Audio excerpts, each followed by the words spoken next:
This is Colin Baker speaking, the Sixth Doctor, but you are the lucky ones because you are travelling the Vortex.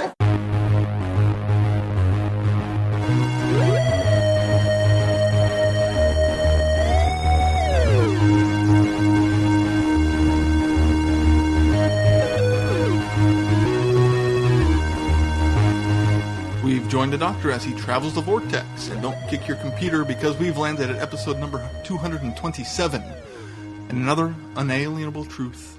We are gonna tangent. I'm Keith. I believe the word, according to John Adams, is inalienable. Inalienable. I'm Sean. I'm glad. I was going off memory.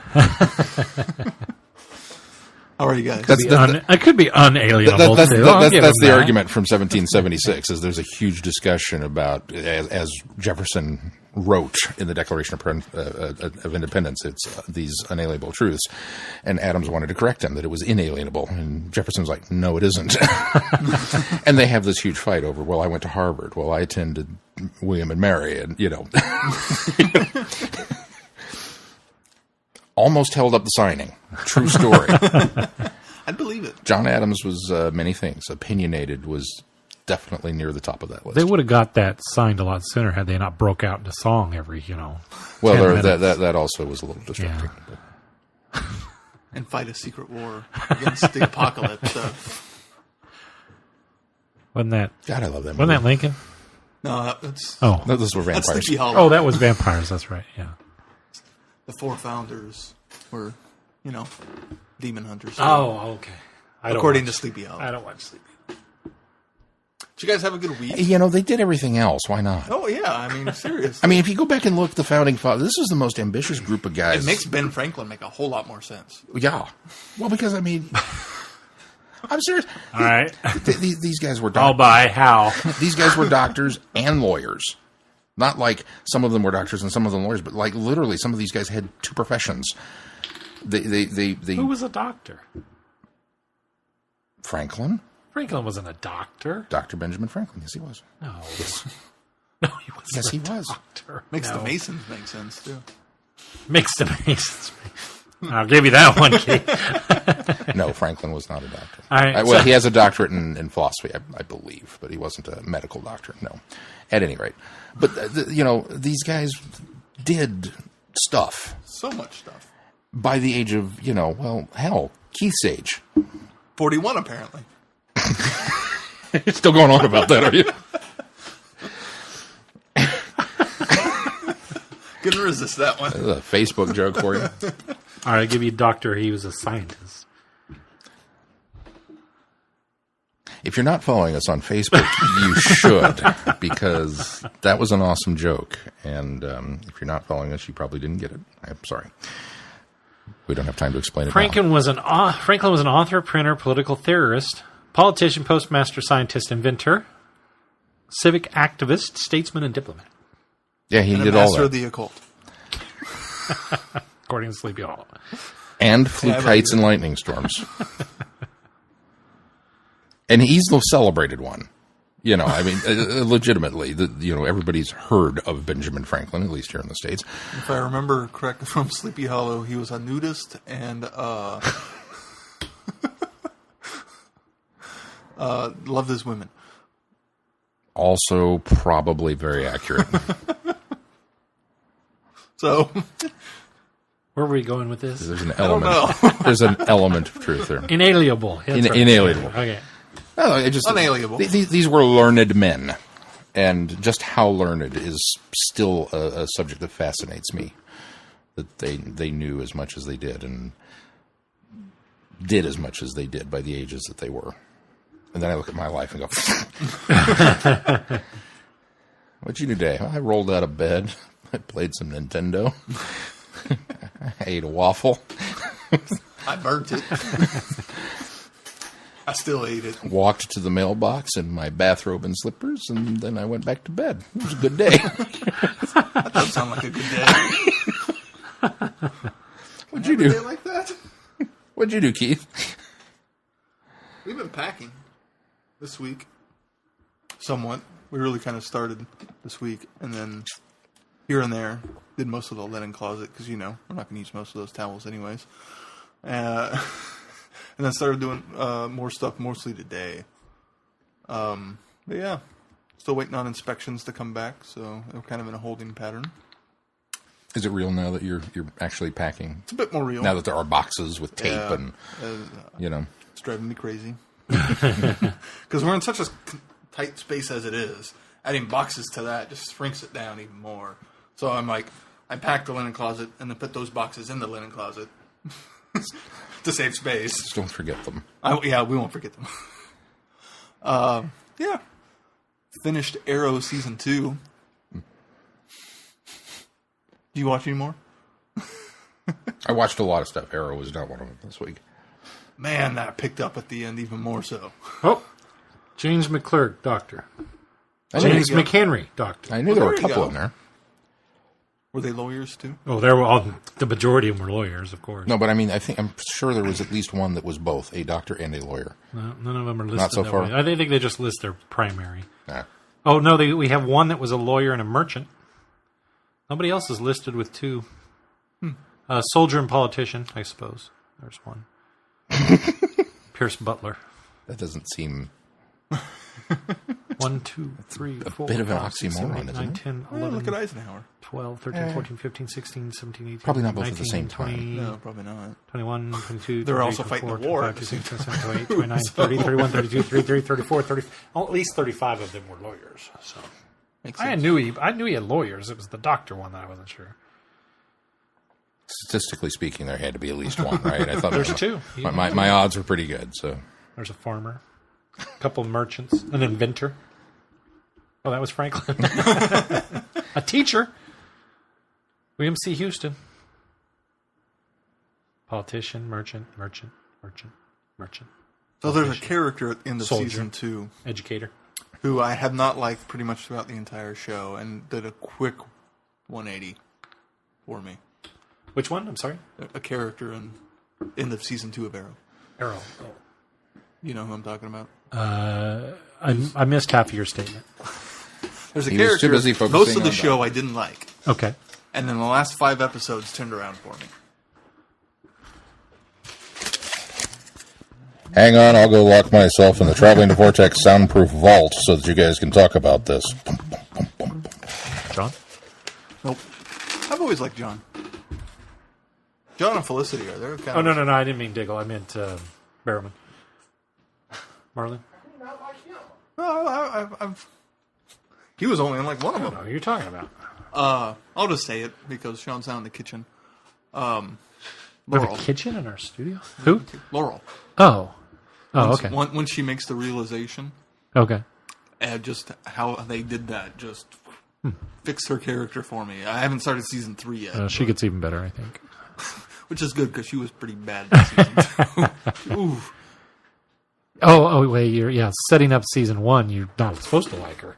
Oh, yeah, and then most of Season 2 you don't like her, and then she goes through that whole like her father thing. Well, there's a whole other thing there, too, that I can't comment on because So I'm going to... you haven't got that far, but... I'm about halfway through Daredevil now, so I'm going to finish Daredevil before I start Season 3 of Arrow. So good. Man. Episode 7 was the first one that didn't do it for me.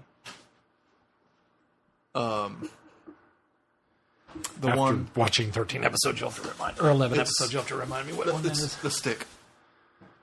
Where stick Oh, comes. oh. I just wasn't impressed. I was really liking what they were doing so far. And then I was that very felt- shocked that he was just kind of a one-off character. That's the thing. Yeah. It's the first time so far in this show it felt like But filler. it's Scott Glenn.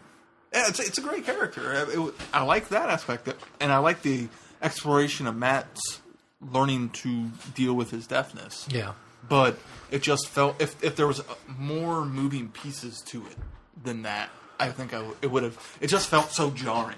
Because I have a everything feeling- had been so layered, and this was so much more of a one-off Yeah, story. yeah, I And can then the see next that. one- I liked it a lot. It I thought was it was okay. I thought it was Still really well done. really good I television. have a feeling that they're going to bring Stick back next season. It would That'll make be sense.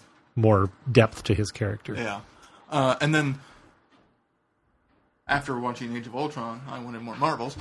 So I watched the next episode, and it was just it was okay. I think it was not the flavor I was looking for. Really? after Age of There's Ultron. nothing that disappointed me about that. That's not that it was bad. It was just it's kind of dipped slightly for me. No. Well, maybe coming off of Age of Ultron. I think that's what it was, because it was interesting stuff exploring Fisk and his backstory. Right. But it was just kind of okay. It's good setting up things, but it just I don't know. Just that initial 6-episode arc that they did was so well crafted that it feels like it's kind of hitting some bumpy patches to me. And that's not me. Of course, that's me watching one or two a week. It's not mainlining them. That's not watching it an entire weekend like I did. Yeah, so over the course, I think I watched it over the course of 5 days or something. Like that. I did get a movie in besides Age of Ultron. The Brothers Bloom. Have you guys seen that one? Another indie. It's a Rian Johnson film. Yeah. It's the only Rian Johnson film I have not seen. Who's the guy in it? It's Mark Ruffalo and Adrian Brody and Rachel Weisz. As the two guys are con men. It's very. It almost feels like a Wes Anderson film, and it's very kind of. It's kind of Wes Anderson meets Big Fish, because it's a little bit over the top, a little bit campy, and then there's this like fast talking, and kind of the pacing and the way the story is laid out feels very Wes Anderson. It's a really charming, really funny movie. There's a lot of some of the Wes Anderson stuff is there's a lot of great sight gags. Like there's this one character named Boom Boom who likes to explode things. Barely speaks English. One of the few times she actually speaks, she drops the F-bomb. And it's like, that's the first time you really hear her speak, and you're like, oh, that's serious. But she just has this thing of, they're on this boat, and things just keep going overboard because of her. Like they're playing shuffleboard, and it goes off deck. And then she just keeps throwing stuff off deck the entire time she's on the boat. But it's this really charming story of these two brothers who become con men. And the one wants out, and the other one lets him out for a little bit, and has this great idea for a final con. And enter Rachel Weisz, and it kind of goes the way you expect it to go. But the way it ends, he does such a good job, and even kind of telegraphing, and there's lines of dialogue setting up how it will end, and it just fits so well. I highly recommend it. That's all I did. Glenn, what'd you do? Not much. I got one thing I'll talk about later. Okay. Well, Nothing exciting. Nothing is. What did we do? I worked a lot, and then watched the documentary you mentioned last weekend, the Atari thing, which was good. Sorry, Game Over. Game Over. I do recommend that. We finished Archer Season 4, which is yay. Didn't you just finish Archer Season 3 last week? Yeah, Mel's burning through them. She's really, really, really enjoying the show. And I still maintain it's one of the best written ones out there. Glenn doesn't agree, but... and then we watched The Road Warrior. Ah. So continued with getting the next one. Or in the UK, Mad Max 2. Or Australia. anywhere. Australia. Anywhere Mad Max else 2, was Mad Road Max Warrior. 2. It wasn't even subtitled Road Warrior, according to that one tweet we got. It was just Mad Max 2. Better? Pretty much everything that I said about Mad Max being hard to watch, reverse for Road Warrior. That was awesome. It's so good. I mean, it's... Bigger budget. Yeah, well, bigger budget. And the opening, they kind of give this... It's more Hollywood. Backstory for what happened in the world. And in a way, it almost... Fixes Mad Max? Yeah, it does. It kind of validates well, it doesn't negate it, but it because they use clips from it too to kind of explain some of the stuff's going on, and it kind of validates a lot of what happened in Mad Max as a legitimate part of this story. Do you need to see it first? No, but I mean, it's nice to have had that extra little bit of tie-in, and so we're really hyped for Thunderdome now that we'll watch. Mal enjoyed it too. We'll watch that tomorrow. Yeah, she really, really, really liked it, and she was just like, we should have started with this one. I was like, yeah, no lies. Well, then you would have gone to Mad Max and been like, oh, man, this Road Warrior makes Thunderdome feel like a bubblegum movie, though. It's more of a popcorn film. Hollywood got their meat hooks in it at that point and kind of diluted down. Kind of got Schumachered. Well, yeah, but not to that extent. Not to that extent. Not to that extent, but yeah. And then we also went and saw Age of Ultron in Kansas City. We celebrated our 9-year anniversary. Yeah, happy anniversary. Congratulations. Technically, well, we don't know when it was because we don't remember the exact date. We just kind of arbitrarily picked the 27th of April. That's the day we're going to choose to celebrate. So the actual anniversary was earlier in the week, which I worked, but because I was off this weekend, we thought, so we went to Kansas City and hung out and met up with some friends and partied a little bit and spent the night in a hotel and nice. went and saw Ultron at Alamo Draft House. Good presentation.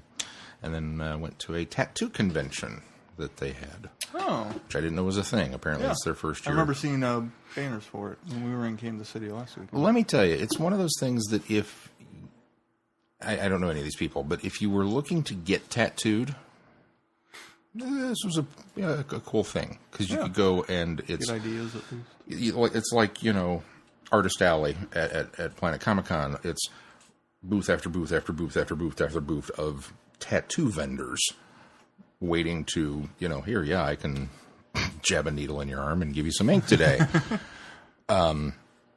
When you're in the position that Mel's in, where she has a tattoo artist, and that's the only Jennifer's it. Nobody else has touched her with a needle. Nobody else is going to because that's who she goes to. And when you have that kind of relationship, paying the $20 to get in was kind of like that's what But we didn't spend terribly long there. But we went and saw it, and we kind of Yeah, curiosity satisfied. Kind of like us with that alpaca festival we went to. She kind of walked out and went, well, I won't be coming back to that. So it's like, okay then. Whatever you say, honey. It's like that time I went to that Brony convention. Yeah, exactly.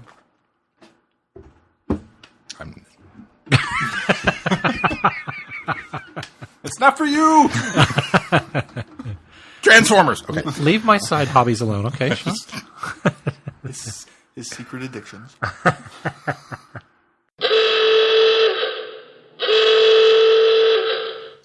Okay, Glenn here. Just giving you a heads up. We talk a lot about Avengers Age of Ultron here. I would suggest if you have not seen the film that you skip ahead to about the 42 minute mark. Our review's pretty spoiler heavy, and we don't want to ruin anything for anybody that has not seen it yet. So again, here's your warning. Klaxon's going off, so you've been warned. Spoiler flag unfurled. That's it. Enjoy. Should we unfurl the spoiler flag and talk a little bit about Avengers Age of Ultron? Since we all saw it. Yes. What'd you think? It sucked. I'm lying. It was really good. What'd you think? Really, really good. Was it good as the first one? It's better on a different level. I think I think it's a better film than the first film, but the enjoyment factor for the first Avengers is higher because it's that first time getting the team together, et cetera, et cetera. But this is, I think, a better Avengers film because that's still an origin story, essentially. Just like Spider-Man 2 is a better Spider-Man film. It's doing the Avengers really well, I think. I think it's a better story. Not many people would agree with you about Spider-Man 2. Spider-Man 2 is the Sam Raimi one? Oh, the Sam Raimi one. Not Amazing Not Spider-Man. Amazing Spider-Man. Spider-Man. No, Spider-Man, Sam Raimi. No, I totally agree with you. I think, or X2 is a better X-Men film than X-Men. I know there are people that say it hasn't dated well. I still think Spider-Man 2 is still in my top 10 superhero movies of all time. It was top 5 for a long time. But this is in the top 3 of the Marvel movies for me. Age of Ultron I was so worried from the trailer. And I think we touched on a little bit that, it's the empire of the saga, so it's going to be a little bit darker, but this looked really dark. And I was glad that it was more serious. It was more epic. Josh likes to use the word personal. It was a much more personal film. It was a much more personal film, despite its much larger scope. Oh, yeah. And they kept the humor intact. They kept the lightness, even in the dark moments. There was still that undercurring underpinning current of who these people are, and they never lost that, and that really made me happy. Well, but I kind of agree with you. Some of the jokes work better in this than the Avengers because there were more through jokes the entire time. Yeah, like language. Yeah, I loved that bit because that was so very Captain America. I agree with you, at least so far. I think my enjoyment level watching Avengers is probably higher than my enjoyment level because this one's business in a way. You know, it's like the first one was, look what we built up toward. Here's the Avengers, and everybody went nuts.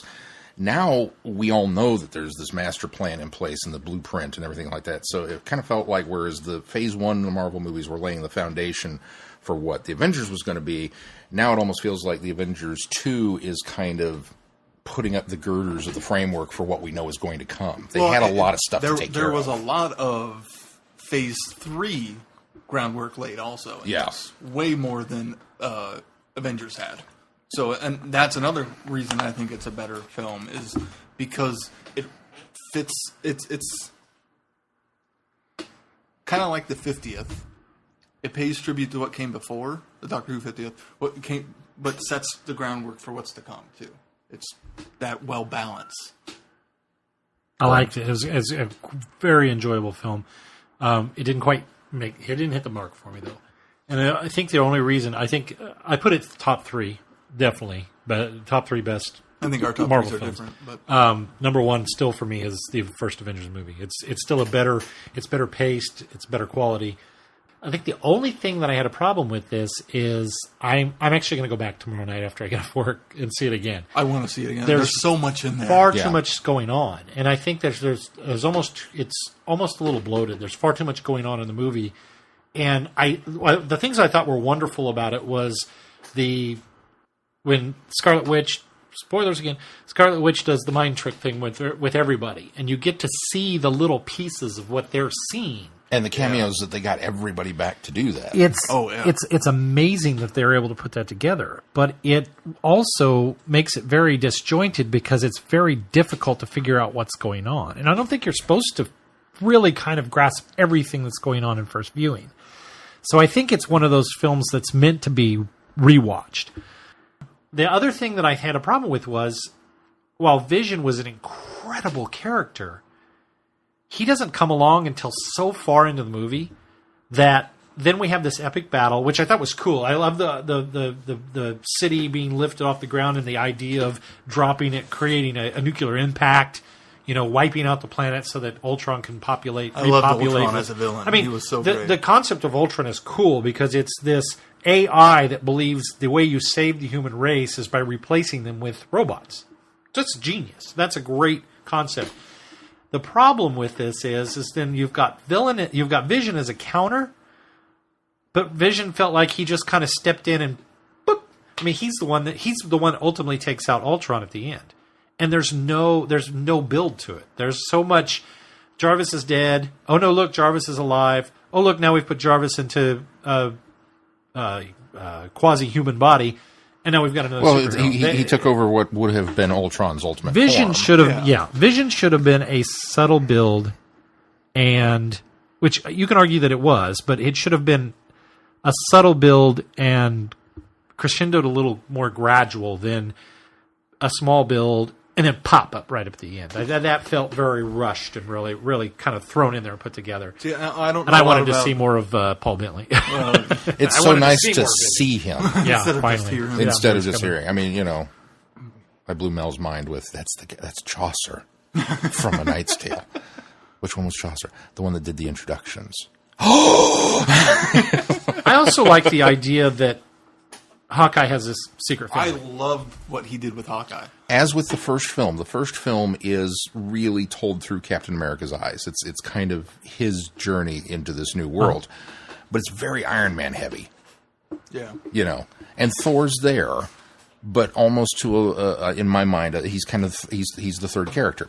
Avengers 2 continues that, where we've got a big chunk of Iron Man story, but we give the Hulk a lot to do, and we Thor's almost reduced even more.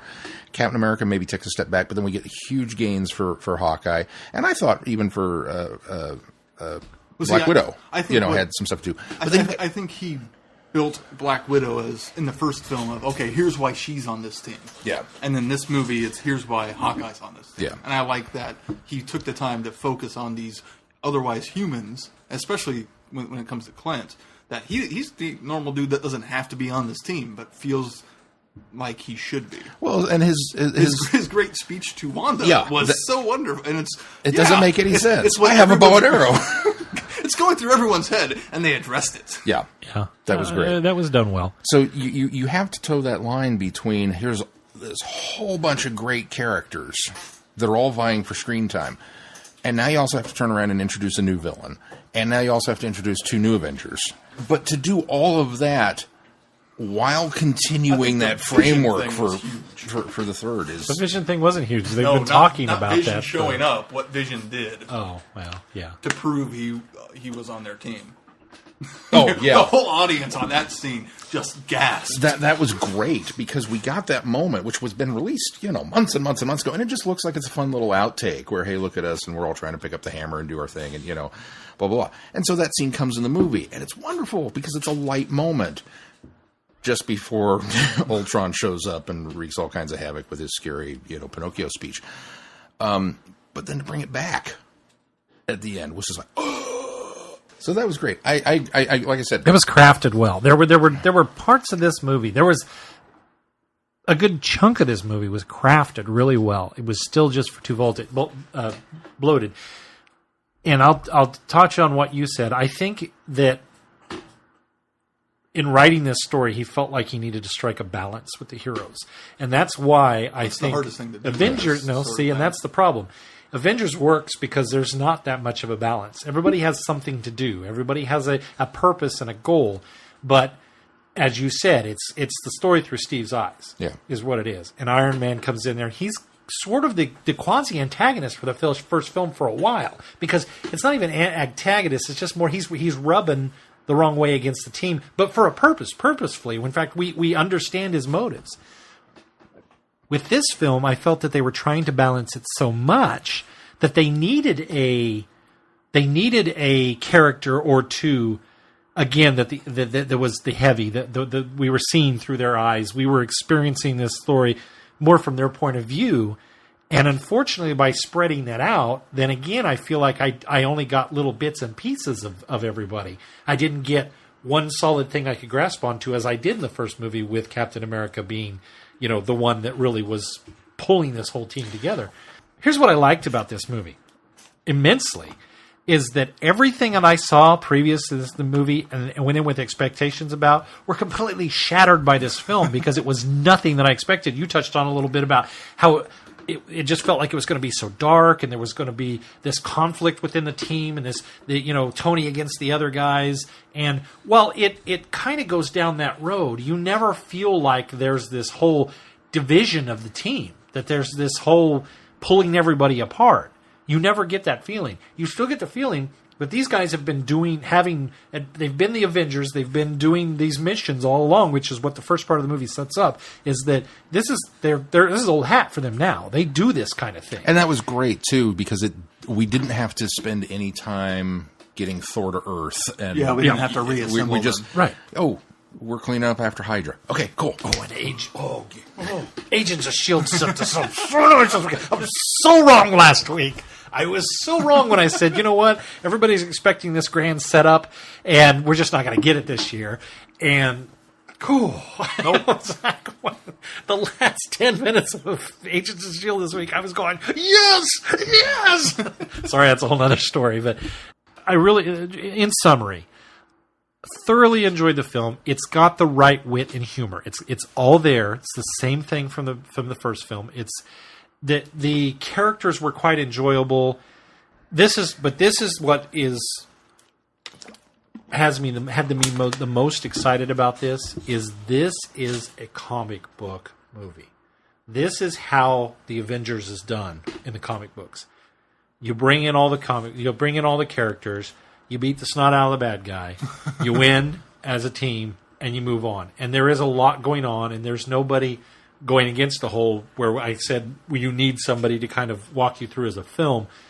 In a comic book context, everything is very balanced in the comic books. So it does make it feel like that. And so that's why I say it's an actual Avengers film. It's a better Avengers film, in my opinion, for that reason. Because it is more like the comic. Yeah, it's a better Avengers comic film.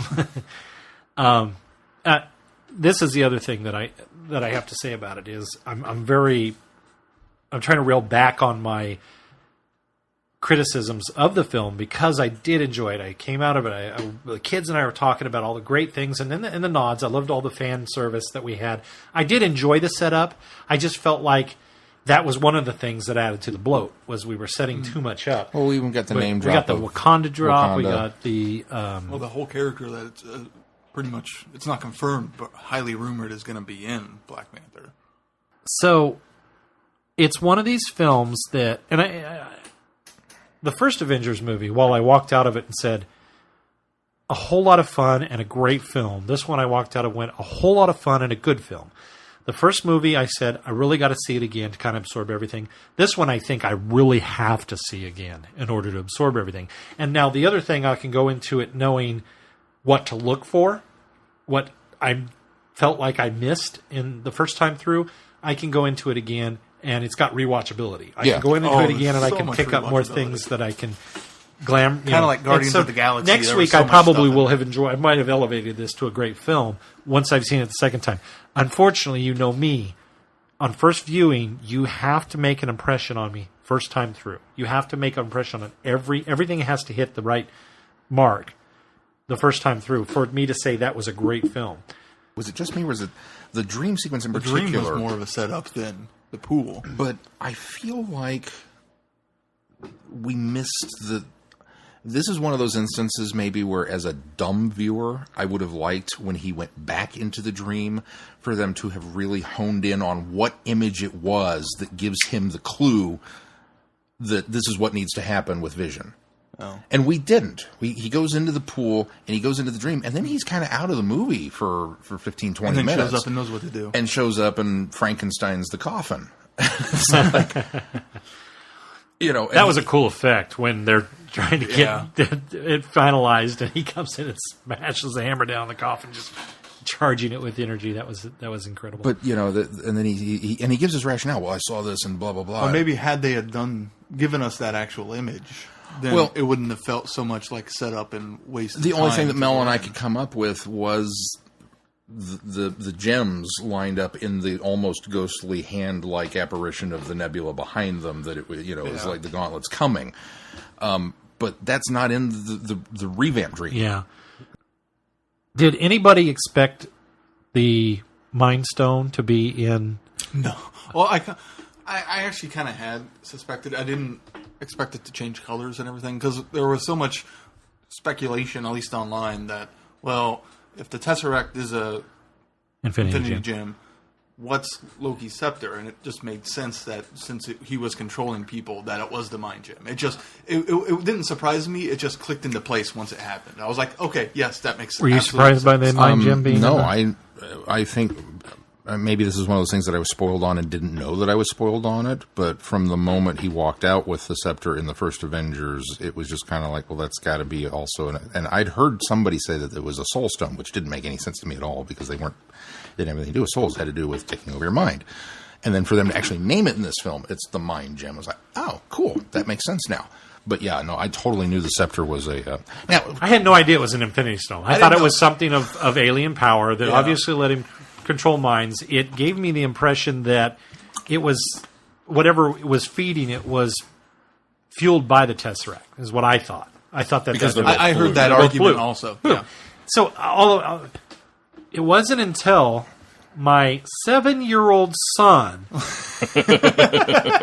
I can't remember what scene it was. If it was coming up and it was coming out, it was being drawn from the. Oh, when they were breaking the crystal around it. Mason looks up to me and goes, "Oh, I bet that's the Mind Stone or Mind Gem." And I looked at him and I went, "He's so right." I did not expect it to go on Vision's forehead.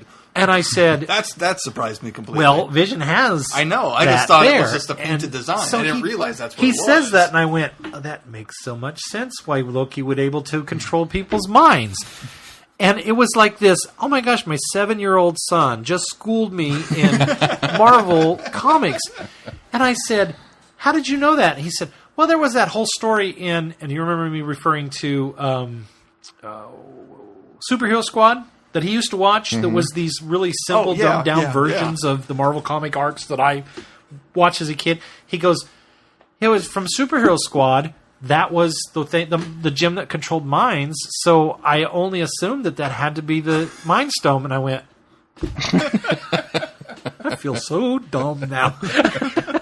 But he didn't know it until he put 2 and 2 together, but he connected with him before it connected with me, and I went.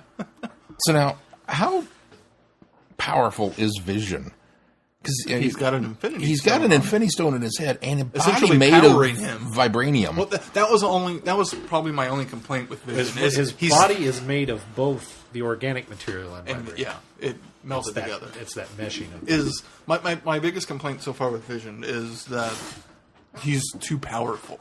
They've created this being that can do anything and everything. And I don't know if he's probably that way in the comics, so it's not like I can blame the movies on this. But it just... Where do you go from there? He's the nuke. What do you do? He's Dr. Manhattan. What are you going to do? That's what Mel compared him to. Yeah, okay. I mean, he's the closest to that. It's almost like how far they took Superman before they pulled back his powers. This is my prediction, is that Vision is going to be the catalyst of the Avengers Infinity War. The reason being... I saw a lot of speculation that it was going to be... Thanks to my son's knowledge of Superhero Squad and us watching that all the time, in Superhero Squad... the Silver Surfer becomes the agent of Thanos through some control and deception. Oh. And I think that's the route they're going to go with Vision. Is that Thanos is going to be able to... somehow going to be able to corrupt Vision. Once he gets and utilize him. And because Vision is so powerful, the Avengers will have to come together against Vision at that point. See, I saw speculation that it was going to be Vision going up against Thanos. Well, I think ultimately that's what will have to happen at the very end. But I think that not before he's controlled by Thanos and has been basically against the Avengers. That's my prediction. So the ending where we kind of get the new crop of Avengers. That was kind of a neat new Avengers nod. And then the I want to see a movie with that team now. Yeah, bring it on! I'm ready. Don't you think we'll get probably that team in Infinity War as well? I think so. We'll get I think that'll be the establishing team in Infinity War. I think the idea with Thor taking off, Martin hanging up his arrows. Well, and they had to push Hulk away from Hulk's Civil gone. War. He can't be there for Civil War. Right, Hulk's going to be gone. I think that it depends on how Civil War shakes out for me. I think by separating those teams and Tony's hanging up, his Iron Man suit. I think the ideas will start Infinity War, and these are the guys that have been doing what the Avengers did between the Avengers films. They were running missions, doing cleanup, that kind of thing. And I have a feeling that we'll set the next films up with those guys being kind of the ones in charge doing the Avengers missions, and then we'll have to bring everybody back in for the fight against Thanos. And we might see some of them come in Infinity War, too. I mean, since it's so cap-heavy. Some of who come in? Some of those Avengers. I mean, that's what I'm saying. I think they'll be the catalyst of the first part of the film. They'll be the Infinity Avengers. War. I mean, Civil War. Did you guys stay through all of the credits? There's no there is no, because the guy came out at Alan Draft House and told us there's nothing after. I left because I had already talked to people that had seen it and said, "Yeah, Joss didn't lie. There's no end credit." I stayed for the mid credit. You stayed for the mid credit scene. Yeah, that didn't do much for me. It wasn't as exciting as the mid-credit scene for Avengers, to me. I just liked hearing Josh Brolin. Well, you haven't heard. Oh, it's him putting the glove on, the gauntlet on. Yeah. All right, we've railed on long enough about the Avengers, and again, anybody that hasn't seen it, we apologize, and I'll try to set a point where you can come back and start listening for Davros stuff and news of the week and feedback. Shall we move on to news? Did anybody do anything else? Was Avengers the only thing? Here's news of the week. The Avengers came out. Come back to? No, I'm still coming back to it. So you have one more item of what you did this week? Yep, but I'm waiting still. All right, whatever. Still coming back to it. There's a reason. It'll make sense. Okay. All will be revealed. News. We got news? The Avengers came out. Yay! Big Finish has announced that they've secured the rights to do Torchwood. Woo! They're going to do 6 new stories starring Captain Jack and his team coming out this autumn. The first one called The Conspiracy. Did they put ink to paper, or are we reporting this late? It came out. The news came out today. Huh. What did I see? I saw something a few weeks ago. There was a they couple. were talking about it. I know there was a couple weeks ago. Barrowman said that more Torchwood's coming. Like there was a lot of speculation that maybe the TV show was coming back. Yeah, but that's what and I'm I think thinking. This is what that is. Any port in a storm, I'll take it. Yeah. So that'll be coming out. It does not say who all.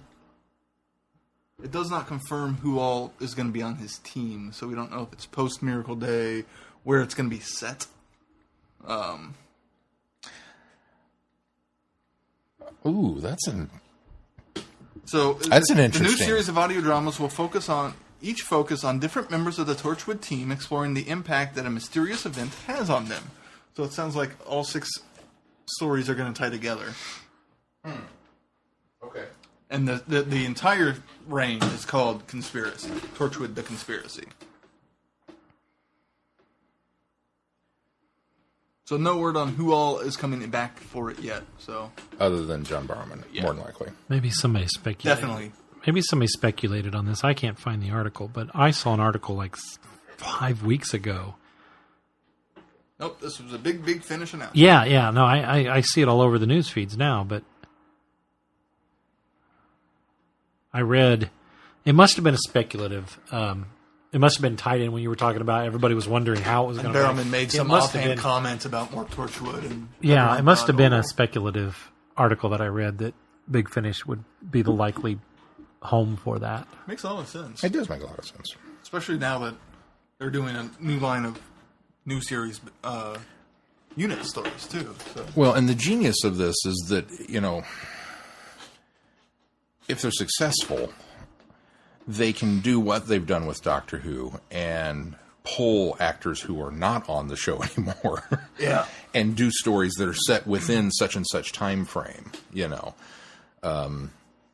and Well, it's ripe for Yonto being back. yeah. And, yeah. And it's Even Owen. You could do stories with Owen and Martha. You could do stories from the first season. You could do stories from You could even bring back Susie. Yeah. You could do pre-Gwen. I mean, there's a lot of.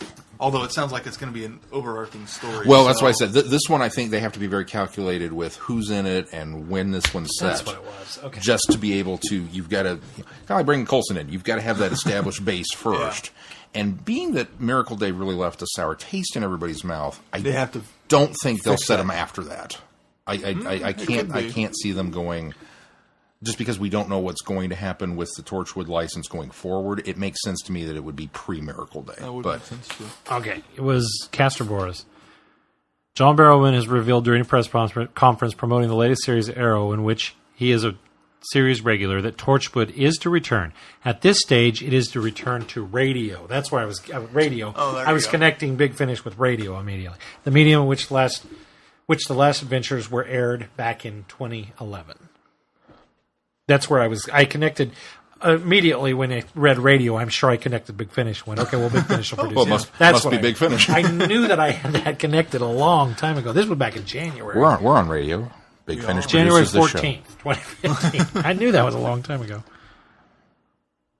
The one thing that I would worry about is if the conspiracy element is tied in with Miracle Day, and looking at Miracle Day through the events of, because I mean you can't necessarily do the team. We know what they were doing during all that, so the ones that aren't there are not there for a reason. So, but I would feel like we've already done that with the webcomic and which wasn't done very well. Yeah, and maybe they can fix that. Maybe they can fix some stuff in Miracle Day. Yeah, like I said, As well as they retcon things, maybe they can retcon some stuff that people didn't like. I think they'll probably stay away from it initially and then Probably. come to it later. Just my 2 cents. Other news, Gemma Redgrave is returning to the show. We kind of wondered if she wasn't going to be coming back because of the Big Finish stuff, but it is confirmed she is in episodes 7 and 8. As well as 1 and 2. Yeah. I think that will make her the first actor or actress playing a character concurrent to Big Finish and and television. television. I believe you're right. Yeah. Other news, they have announced covers and authors and titles for 3 new 12th Doctor novels. Royal Blood by Una McCormick. Which just happened. What? Royal Blood. Oh, yeah. Yeah. Royal Baby. Congratulations, Prince William and the Duchess of Cambridge. And all of you who are avid Baby watchers. Royal Baby Watch, which I guess we Rachel was. kickstarted that with Friday Night Who this week.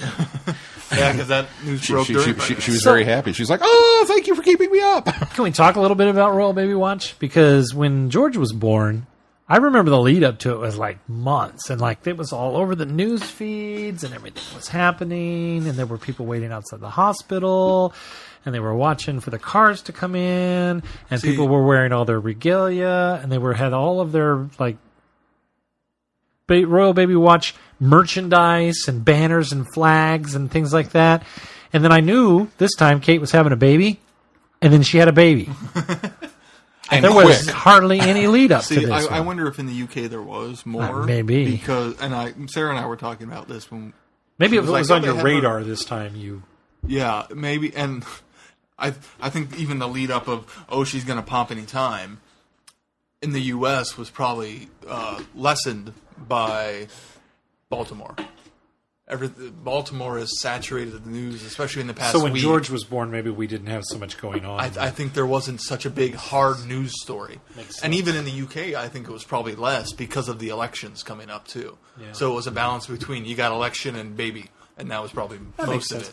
Not So to what you're mention, saying is, back in the day, you just had to feed the dragon. not to mention, boy or girl, this one could not be an heir to the throne, or could be, Well, but it it was is. way It's like down it's the fourth in line. fourth in line down the So, road. So. I think part of it is also that it is their second child. I mean, it's George. Not the, it's George not the first is possible third heir. in line. No, Yeah. fourth. One, two, three. Third in line now. George is third in line. Baby, no name so far. Baby girl. I'm going for Diana. Baby girl so far is like way down the line. Yeah, it's fourth, so it's the next one. But- Until she gets I her guess that would be dragons, naturally. and then comes in and you know, So you think that the baby's name will be Daenerys? yes. Okay. Other novels If include... they name it Khaleesi, I'll be thoroughly disappointed. That's her title. That's not her Yes, there you go. Big Big fail, Kate and William. and any other parents that have named their kids Khaleesi. What if they name her Clara? Big Bang Generation by Gary Russell. And then finally Deep Time by Trevor Baxendale. So a couple familiar names, at least, for some authors. And then our final bit of news. Not that long ago, who was it? Colin talked about, yes, there's definitely going to be a sequel to the 5-ish Doctors reboot. Now, Davison's kind of backtracking on that a little bit. He's saying the proposed sequel is still possible if he can come up with a good enough idea. But he cautioned, there are 2 problems, really, in my head. I wouldn't want to do it if it was half-hearted, and nowhere near as good as the other one. So it would have to be a good enough idea. The other problem, and it's a fairly major one, is that we had probably the best cast you can imagine. Literally everyone said yes, with one exception. And it's very difficult to imagine getting that cast together again and not paying them. I couldn't really ring up people and ask them to do a day for no money at all. Their patience might run out. So if I did come up with a good enough idea, I'd then have to figure out a way to actually pay them some money. Disagree. All these things are not impossible, but it wouldn't even go down that road unless I thought it could be better. So, pretty much, it's possible, but don't expect it anytime soon. It was kind of an anomaly that it was able to happen because of the 50th, is what I'm hearing more than anything else. Well, I'm fine with his first part of his stance, that, you know, not just doing it for the sake of doing it, but doing it because you have a story and you have a story that works within the confines of it. Okay, fantastic. You've just approved the theory behind every sequel ever. Don't do it unless you've got a good enough story to warrant it. Okay. The payment thing, it's, family. Just call in some favor. In his case, quite literally. And there are some that I think you would be able to call in favors on, and I bet Colin and Sylvester would jump on it immediately and not have to be paid for it. Yeah. Others, maybe, I could see calling in that many cameos. I've already got a script for him, so. Oh, you do? Yeah. Let's the road trip. I told you months and months ago that he needs to shoot it around conventions. Then they're they're already there. And the conventions is the MacGuffin. That's the thing that, they go to these conventions. They meet each other at these conventions all the time. You can poke fun at fans. You can poke fun at fandom. You can poke fun of all kinds of things. Yourselves. Yeah, absolutely. I mean, it's ripe for, you don't have to get Matt. You don't have to get Stephen Moffat. You don't have to get David Tennant. You get people like Deborah Watling and Nicola Bryant. Keep it more classic series. You keep it more classic Terry series. Malloy. It's living in the past is the theme of it. These knucklehead fans that are holding on to classic Who come to these fan conventions and just gush all over these actors that really are no offense, guys, but they're B-tier actors now. I mean, they're guys that are really kind of relishing, and they're wonderful ambassadors. But the tongue-in-cheek humor of it all is the fact that they come and we all celebrate this thing that we love that they were merely a part of, 20 years ago, 30 years ago. And so Sylvester McCoy was in The Hobbit. I think that and again, you could play on that whole thing because there's a whole new generation of fans that are there to see him because they only know him from The Hobbit. I mean, it's ripe for story. I mean, it's just I'm sorry. It would be so easy to shoot. You shoot it while you're at the conventions. You shoot it while you're behind the scenes at the conventions. Take a longer time to make it. Yeah, shoot it over the course of a year or so. Okay, so Glenn is going to get on contacting Peter Davison with that, and we'll keep you appraised of his progress. I've already put the script on what's the box without a box. Without a box. Yeah, it's already there. So. Well, then nobody will see it, especially not HBO. Well, that's it for news. Now it's time for our Doctor Who Legacy Tip of the week. Our tip this week comes from Time Lord Ben. He sent in some audio, so let's take a listen. Hey, Vortex gang, Time Lord Ben. I have a tip of the week for you for Doctor Who Legacy. I've been asked a few times on Twitter, what do I do? Who do I use? What perks do I set? Etc. And in a nutshell, here's what I do. It's real generic. It works for any color. And I virtually do this every single time. Of course, you first set your doctor, so you pick whatever color you want to use. I'm going to say yellow as an example. So then you've got companion slots 1, 2, and 3, and I put them in this order. Companion slots 1, 2, and 3, I use color changing characters, the ones who will change 1 or 2 gems, depending on their leveling, from the different colors to their dominant color. Then I put in companion slot number 4 a color enhancer, the ones who will give you a 10 to 30% boost on that dominant gem color. And in the last companion slot, this one's a little bit free and flexible. Unless I need to do something else, will put in a gem dropper. And those are the ones like Santa, the expert Santa. They will drop in an X amount of dominant gem color gems after the attack is over. And it's like a bonus attack. Now, in terms of the perk, I set everything to enhance my attack color, like the primary gem color, with the exception of there's the 2 perks that have icons of the sonic screwdriver, the plus symbol, and the upward arrows. And those are for attack, healing, and HP boosting. I choose to set those 2 for HP boosting because what I want to do is I want to be able to take a bigger hit. My character points, after Chris from Radio Free Scarrow and I had talked a few times, I I settled on the strategy of setting all my character points for attack. So what I want to do is I want to boost where I can my HP. So now I've set the perks to enhance my primary color. I want to enhance the gem drop at the beginning of the waves, etc., etc. I want to max out as many of my dominant gem colors and how much attacking they can do, and then I want to max my HP at the same time. Now, what that all allows me to do is to do it, it's a bit of a boxing style, I suppose. I'm wanting to take as big a hit as I can for as long as it takes for all my character abilities to activate. Minus the Doctor's ability. I'm going to set his ability off to the side. You use that when and if you need to. But in terms of my companion abilities, I activate them in the order of 1 through 5. So I color enhance, color enhance, color enhance, or excuse me, color change, color change, color change, then color enhance. Then I gem drop. I do them all simultaneously. Then I literally only have to move maybe one gem to activate the attack, because at that point, all of the board, or nearly all of the board, is the same color. And it's also got all the little plus symbols next to it, so they're all enhanced, or at least the dominant gem colors are. And it's a lethal blow to just about any color, any enemy. There are a few levels I've encountered where I've had to do this attack 2 to 3 times before I've wiped somebody out.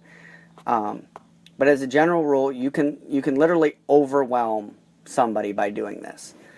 Now, if there's a level where you have a lot of poison being used against you, switch out your gem dropper for, like say, the punishment medic who will cure your poison, or for Danny Pink, who's a bomb demolition guy, if they're hitting you with those a lot. But unless you have that, that's the strategy I use. I'll leave the gem dropper in. I like that. It's an extra little finishing move at the end of your attack. And it works. It's what I use just about exclusively now. So anyway, that's my tip of the week. Anyway, so for now, that's it. Take care, guys. Thank you, Ben. That's a good tip. It's a good tip. Very similar to what I do. Yeah, I was going to say, that's something that I've employed from time to time by stacking that color up. Yeah. Changing, and then doing that drop in and getting that added bonus as he mentioned. It's like getting 2 attacks in one, really, because that second set drops in of that same color, adds to that impact that I hit. So yeah. it's pretty good. He also sent in a tip clarifying his tip. We're not going to play that, but we will say what he was clarifying was the fact that the reason he's getting more drops on his iPad is because it's those drops that would naturally come as you play the level the first time through, not a replay drop. Right. So that's what he meant by that. The new device looks at those levels as new, even though those levels are already unlocked because it's connected to the cloud. As everybody remembers, when we all first started playing this game, you were getting more frequency of gem drops. The new device looks at it as though, well, I haven't dropped those gems for you yet, so here you go. And it drops them. And so that's why he's had a little more frequency there as well. He did also mention that he's using that opportunity of getting those gems to go back and renumber his characters, because as you know, once you have you've balanced out your characters with the different numbers on the different abilities, the different attributes, then you don't get to change those unless you pay for it. So he's using those gems in order to go back and kind of rebalance some of his team, some of his members, some of his characters, which is a good idea. Have you guys done any of that?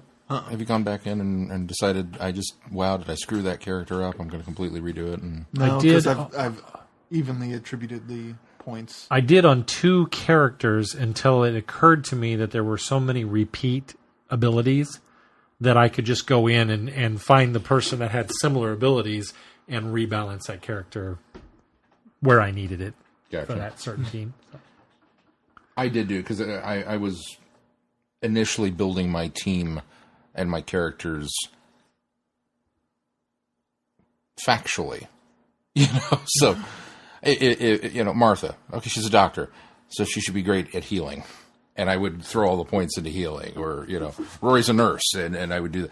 And Ace. Okay, Ace is going to attack, and she's going to be big, And then I realized, that's kind of dumb. I want everybody to attack all the time. So I did have a couple that I went back. I didn't do too many of them, but I think there were 2 or 3 that I went back and paid for the let's reassociate all of the points. That I was a victim of just balancing my team evenly. So giving as many here, there, or everywhere, until it occurred to me that there were some teams that I were wanting to build more powerful than others that I was wanting to build as healers, ones that I was, So when I started running the gamut of different types of team building, then I went back and adjusted a few, and then it occurred to me, well, some of these guys are pretty much the same character with a different name. So I was a little more cognizant of how I was building my characters, playing to their strength. But thank you, Ben. Yes, all good information. And that was your Doctor Who Legacy Tip of the Week. Moving on to feedback, Ben sent in another little bit of audio that is not tip, it's feedback. Hey, Vortex gang. One last thing. I'll keep it brief, but I tweeted Sean. Haven't heard back, so I don't know if he saw it.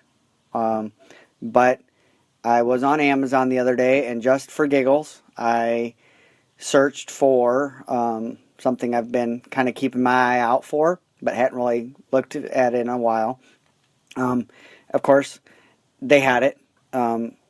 Whereas I don't think they had it before, or maybe I just didn't search correctly. But they had it now. And next to, or within the description, were the words in bold red, only 4 left. Order soon. It got me. Didn't even have to look at anything else. I hit click order.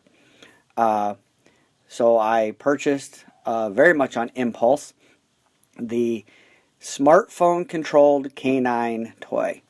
It's set to arrive the end of next month, the early part of June. So I'm guessing Amazon US is importing it from the UK. I've already downloaded the app that controls it. It's a free app, clearly. The app itself is kind of fun, even if you don't have the device or the toy. It's an app icon on your phone of canine. That alone is completely worth it. If you open the app, you can actually make all the noises and phrases and stuff like that. So it's kind of fun even on its own. But yes, hopefully it arrives sooner rather than later. And when it does, I have been already asked to do a video of it functioning.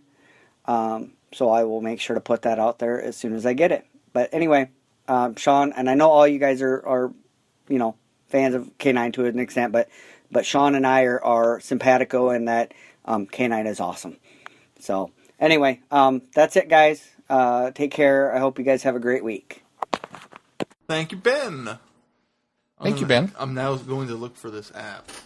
See if I can find it. That just sounds awesome without the toy. I have not seen the tweet. It may be out there somewhere in the ether, or it may be in my my direct message, Ben, which I haven't looked at. I remember seeing video of it when they initially released it, and it's really cool. I'm very jealous. Well, and you're almost, of any of the three of us, you're the one that I think is. I mean, you and I are big canine fans. Glenn kind of poo-poos on the robot dog. He doesn't like poo-poo on the robot dog. Yeah, he poo on everything. But yeah, I think Keith more than anybody's going to get super excited over that. I'm going to start looking that up and put that on my wish list. You're on Amazon right now, aren't you? I actually am. Moving on in feedback. Our next bit of feedback comes from Holly. And, oops, I was in the wrong one. There it is. Holly writes, it's always Davros, Davros, Davros. Someone may need a Snickers, and it's not me. Hey, guys. Been MIA for the past couple of feedbacks between a couple of busy weeks. No internet connection for a bit, now fixed, and then a cold. I'm now back in action. Housekeeping for the Traveling the Vortex book club. There was a tie yet again. And by coin flip, the book selection for May is The Crawling Terror by Mike Tuck. And the book selection for June will be Lethbridge Stewart, The Forgotten Son by Andy Frankham Allen. Sorry about that, Andy. On to the main topic of discussion. The question of are the Daleks better off with Davros is a good one. And on one side of the coin, I can say that yes, the Daleks are better off without him. Sure, he created them, but they seem to fare pretty well with him not there pulling the strings and aren't being the somewhat operative word. You found the app? Of course I found the app. Because I'm a huge canine fan. I give it a week before he deletes it.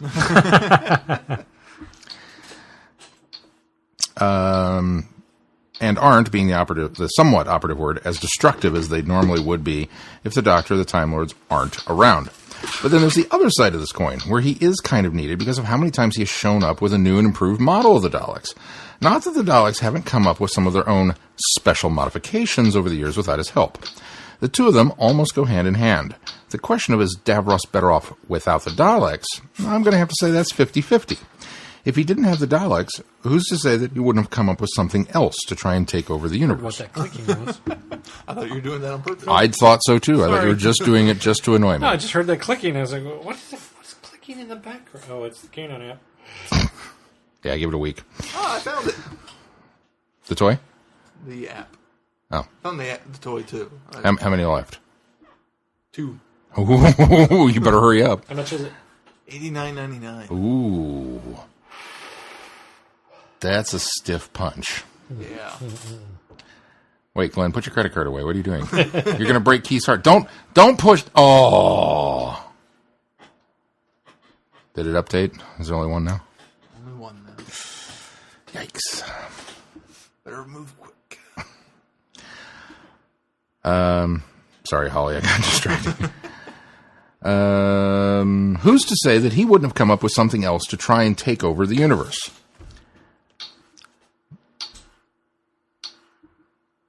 Don't tisk me. The Davros audio. Ah, Davros, trying to get things to go his way and have it foiled by the Doctor. I'm sensing a theme here. Heaven help us if Davros and the Master ever decided to get together and trade notes. We might be in trouble. Again, we might wind up in the Acme side of things with the... Really? Sorry. You know his does that. Thank you. Then again, we might wind up on the Acme side of things with the two of them doing their best Wile E. Coyote. She didn't put it in here, but I have to do this. Wile E. Coyote, super genius, planning, and the Doctor doing his best Roadrunner impersonation and foiling them. Loved in the audio how both the Doctor and Davros try to one-up each other at their place of work. Also, the Doctor and his refusal to wear the company uniform had me chuckling. I'll wrap it up here. Looking forward to hearing the discussion on this topic and everyone's thoughts on this. Holly from Wisconsin. Thank you, Holly. Our last bit of feedback comes from Chrissy.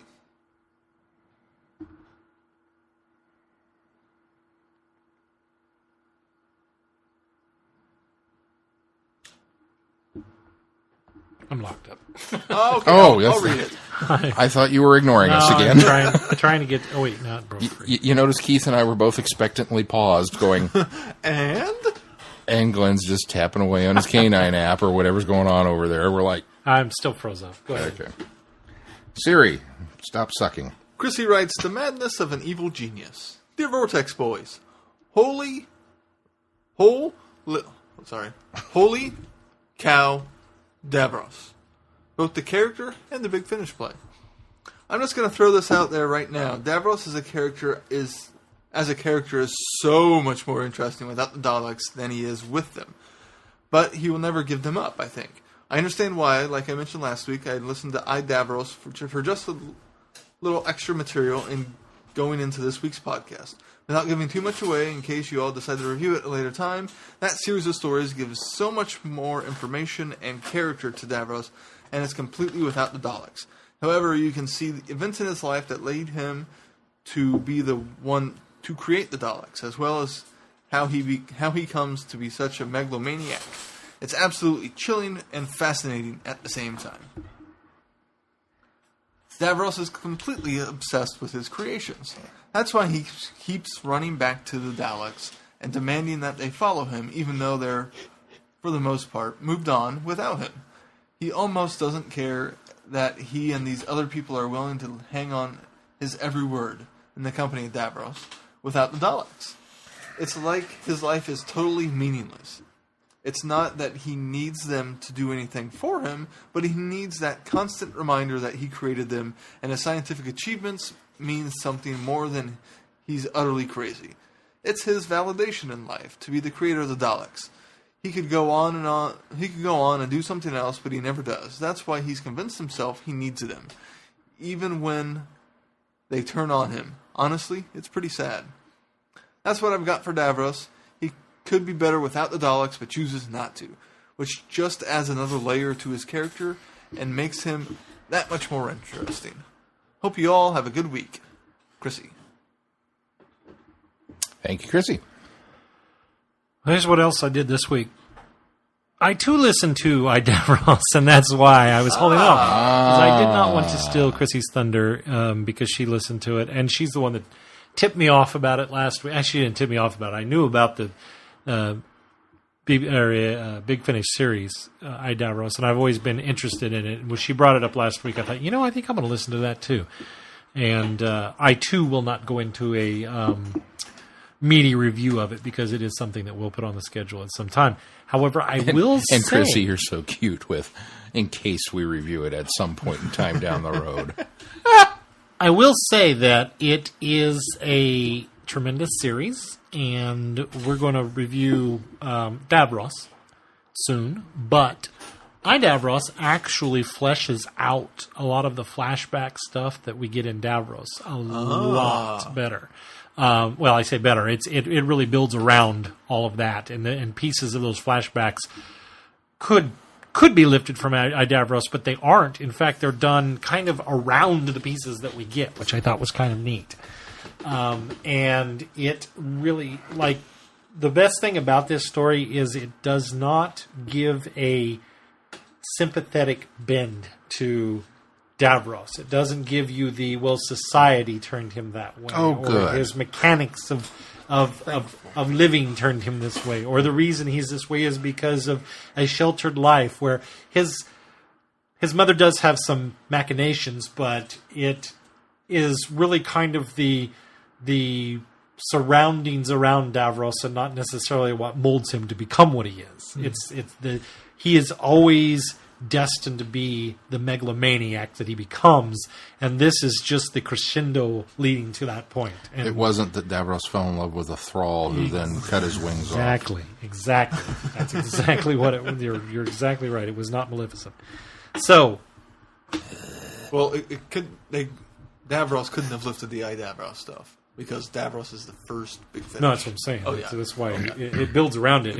Yeah. And while they could have easily redid those exact things we hear in Davros, they built around that. And we got, it was more of the bookends of each of those pieces, which I thought was really done. So instead of redoing that audio and inserting those other pieces, and the gal that plays Sean comes back, and she is the same actress. One of the neat things is the fourth story introduces us to Nider. So... And sorry, got way too excited there.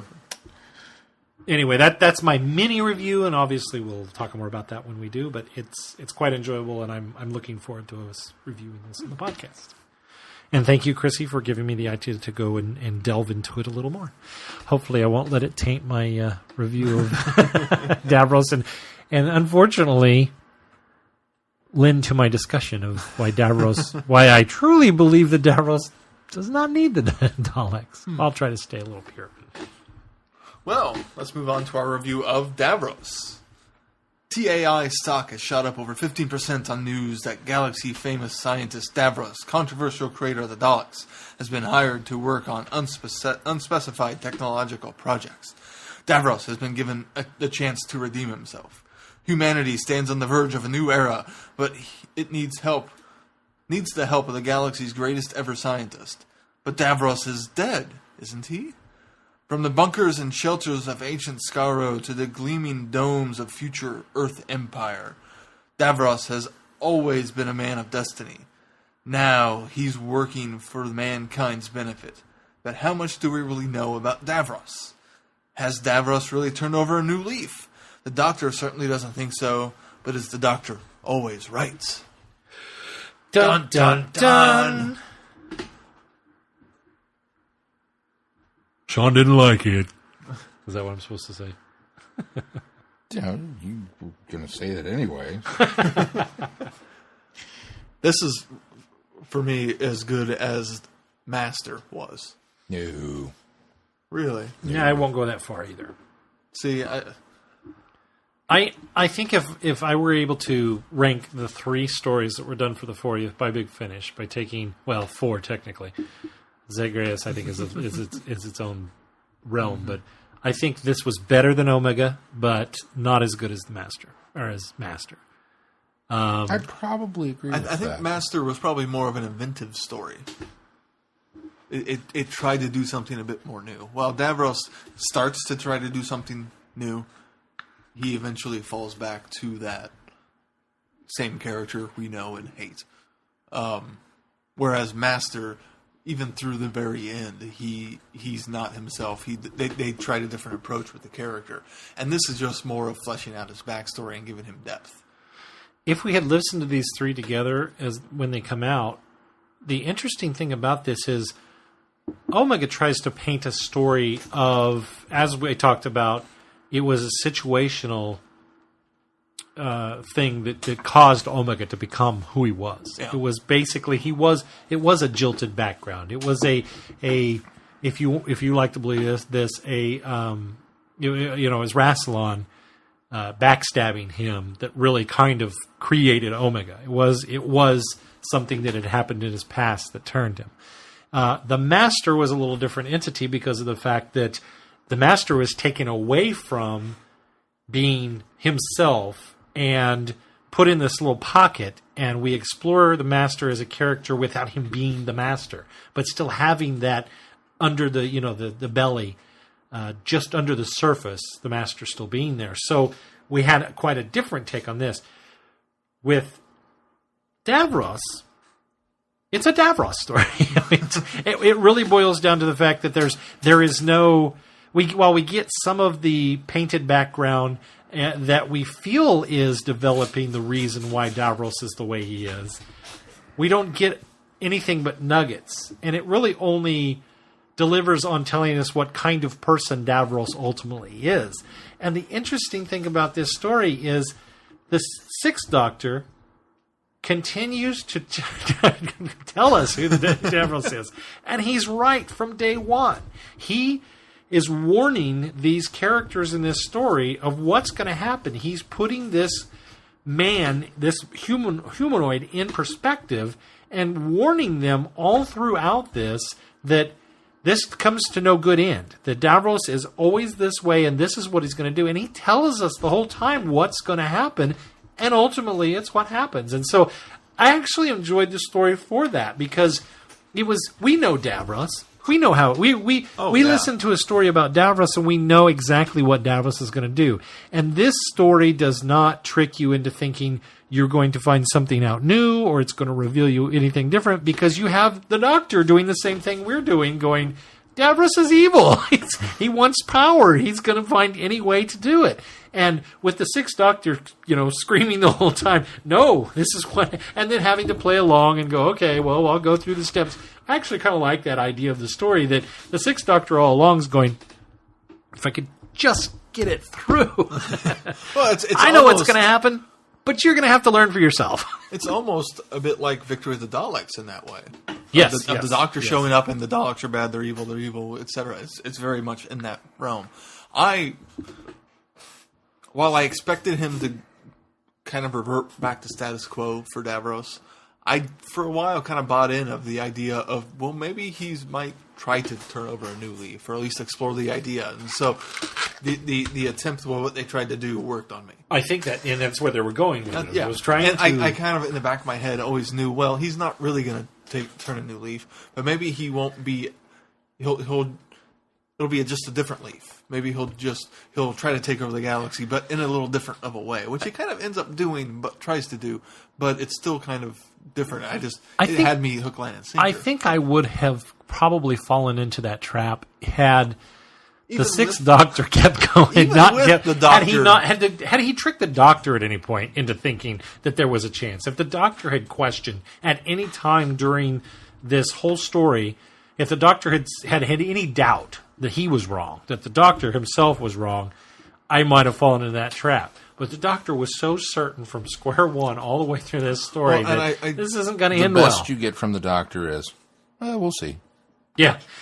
That's the most positive thing he says about him, the entire, But even the well sees was more of, you're just going to have to see for yourself. You'll see that ultimately. eventually. Well, no, when he's talking to Davros, he's like, so you think you're reformed? Yeah. Yes, I'm reformed. Well, I'm going to be here to watch that. And then he says, well, we'll see. And you just know that he doesn't believe him. And I think part of my buying it and going into the idea is Terry Malloy's performance as Davros it was so captivating, and I could actually kind of feel for Davros and the way he expressed, and he convinced that his performance convinced me that maybe Davros was going to be able to turn over a new leaf, despite the Doctor saying no. Despite what I know about Davros, the performance was so well done that made me buy into it. I agree with you. I had the same thing. I wasn't ever since rewatching Genesis. The actor who played Davros, Michael Wisher, he just blows me away in that, and I've never found Davros in the R stories as compelling. But here, he is that compelling the entire time, in my opinion. The thing with... I agree with you that I felt almost... maybe. He's pouring his heart out about how horrible those 90 years frozen were, and having this great backstory. And then he's awake the entire time, and he's thinking about it. That was the first second. Yeah, I heard my heart beat. I was like, oh, man, that's got to suck. So there was a part of me that thought, well, maybe. But we know where this is set, at least within Davros' timeline. So we know what's going to happen. And we know that he's going to be bad. Well, yeah. So that element of it was kind of like, maybe he does wind up starting to turn over a new leaf and then something catastrophic happens to him. I was like, okay, whatever, we'll get there. But what kept going through my mind was the ebook where the Seventh Doctor was going, the Daleks are bad, the Daleks are bad. and we're all going, yeah, they are. And waiting for the shoe to drop. And then it didn't. It never did. But I never bought it to that extent with this. While I kept thinking about it, it was more of a victory of the Daleks. The Daleks are bad. We know the Daleks are bad. Davros is bad. I know that Davros is bad. When is he going to show his true colors? And part of that comes out with his performance, because while there was a part of me that felt like, maybe he's going to turn over and lose, when he would turn on the charm and be slimy, oh, my dear, I didn't mean to startle you. May I ride up in the elevator with you? It was like, oh, dude, quit being a creeper. And, so, definitely had that there. For me, I think where the story fell down, the first couple of parts were awesome. And then we really, really, really got busy with trying to retcon why Davros is the head of a major corporation in Revelation of the Daleks, and why he's helping humanity with the food supply in the galaxy. And it seemed like they had this idea that we can drop this Davros story in here and kind of retcon some of that and, kind of make that story make sense, which I'm all for. It's like, cool, backwards retconning. Me, I'm all about that. But it seemed like they lost the narrative thread of exploring Davros as a character in order to set all that stuff up. And I got bored. I got bored with all of the political machinations that were going on. I got bored with the business, the corporate speak, the finance stuff. It's like, move it along. And it had to take, literally, they had to drop a nuke for the story to get interesting again. And it was like, oh, Man. See, and I love that. I thought, well, the corporate stuff with Davros I thought was very interesting. It was the corporate stuff outside of Davros, that the reporter of, we're going to close the mines, et cetera, that part I found kind of boring. But the idea of Davros essentially then, if he's not going to turn over a new leaf, discover a new avenue to try to conquer the galaxy, I found fascinating. Yeah. That's what I liked about it as well, is that there's no Daleks anywhere to be seen in this. And Davros is doing what he does best. He's looking for his ace in the hole. He's looking for his path to domination, no matter what he has to use. And I think that while the corporate stuff worked for me, because while I saw it as, I didn't see it so much as retconning, except for it really kind of satisfied my wonder as to how he became apt in being able to be head of a corporation, because this isn't the corporation he's heading in, in Resurrection. This is the mechanics that gave him the knowledge or ability to do that when he does finally become a corporate leader or quasi corporate leader in that story. So it was almost like laying the groundwork for, this was like an internship for him in that in that sense. And so I appreciated that. I thought, okay, I see what they're doing here. And while it didn't necessarily, I can see what you're saying, it's retconning, but where it didn't necessarily feel like it was forced retconning, it was more of a, hey, we can give a little bit of a nudge to Revelation and make it, or Revelation and make it a little more palatable or soluble by doing that. And I didn't feel that it got down to boring, because it really was also building on, what was the guy that actually owned the corporation? Baines. Arnold Baines. It really kind of solidified the idea of where Baines was, and that he was this, I mean, he didn't need much, but he was this corporate leader who produced things that everybody needs, and it was really just kind of the mechanics within that corporation and how Davros was going to weasel his way into that and then ultimately take it over and take it down. So it worked for me, and I didn't feel like I got bored. Don't get me wrong; it was still a good story. I just and I agree with you that the Davros looking for that ace in the hole, that he's a very much fish out of water initially. And, okay, I don't eat, I don't do this, and, and kind of some of the explaining of that. And that's great. But it shows how quickly he is able to adapt to situations and immediately seize upon something, and probably didn't sleep at all that first night. Just totally pulled a con and started downloading the information guides out of the computer, and look at all the stuff, and he was learning, and just quantifiable. The stuff with him and the doctor was great. And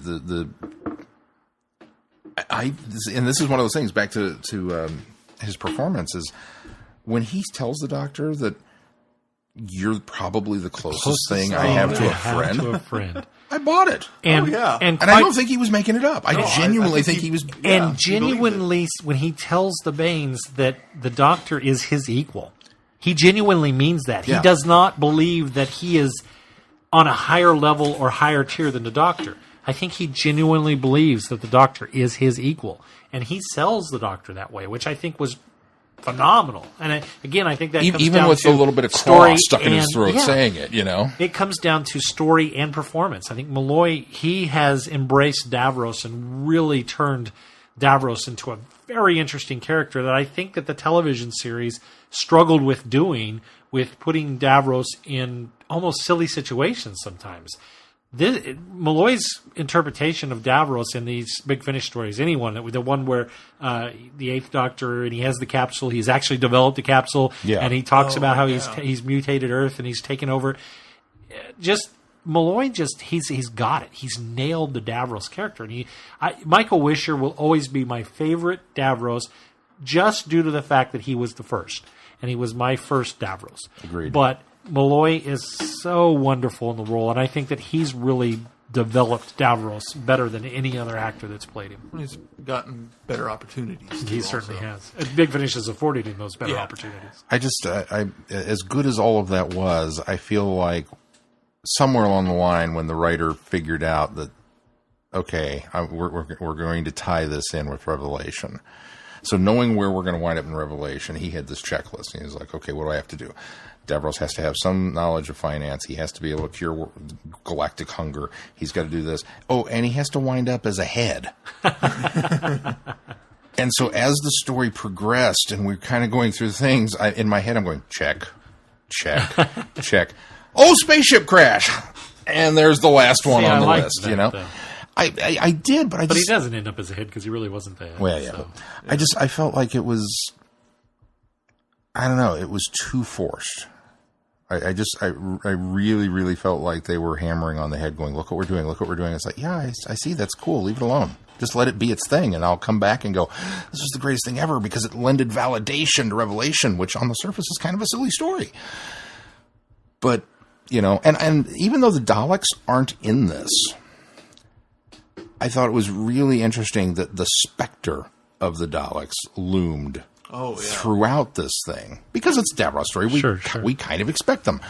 But, you know, we get the little hints with the backstory with the woman, and, you know, I call it the Davros Initiative, and the fact that she actually thought it up, and he just... Sean. Is that it what Sean? you're talking about? Well, whoever the woman was. Is it Sean? You're talking about in the past. In the past, yeah. Sean, that's her name. S-H-A-N. Shan. They might have said Shan. Shan. I thought it was, okay. Yeah, and I never kept saying Sean, so... Well, it's because you associate me with being a genius. And a woman. And a woman. But... we did talk about how nice you look in bridesmaids' dresses. I do look very good in bridesmaids' dresses. That's a fact. Shan. When she even says, I call it the Dalek Initiative or whatever, the Avengers Initiative. That's the Dalek Initiative. And so just the word being dropped, it's going, oh, yeah, that's the moment, you know. And so you get that. But then in the present day story... Did she actually call it the Dalek? She called it Dalek. Yeah. It was the Dalek something. I don't know. It wasn't an initiative. She called Dalek. it that. That was the name of her new paper. I call it the Dalek rollout, or I don't remember. But the present day story arc we've got this giant machine factory thing building robots. Oh, there it is. He's going to use this for, you know. He's going to turn those into Daleks. Didn't even go there with it. I'm glad that they didn't. And I thought that was well done. Yeah. I thought that was the nice little, you know, carrot on a stick, bait and switch. Yeah, it was very much the red herring that, oh, look what we got. And then, I put the circuit in the thing, and the robot went homicidal. Oh, I know where he's going with it. Nope, didn't go there at all, which was clever, and that was so cool. But like I said, I just felt like we got so bogged down with so much of the corporate running of the thing. And, you know, like I said, a little bit was fine. A little bit was great with, you know, how we don't even see it, how much we are advertised to. Oh, and when the reporter tells her that, you know, it's everybody's here's got this, and she's like, well, did you want a drink? It's programmed with all fantastic. And I mean, she hears herself saying it. I sound just like the commercial. So, I mean, it was cool to have all that kind of stuff worked into that. But I felt like they lost...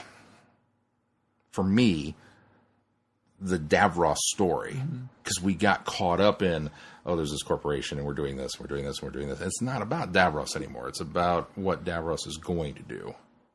And I kind of felt like, that's unfortunate because everything, like I said, leading up to that was so good. And he seems to turn on a dime.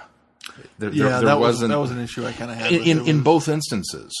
In the present story arc, he just suddenly reveals himself to be evil all along. Ha! I can't change my stripes. And in the past, there was no...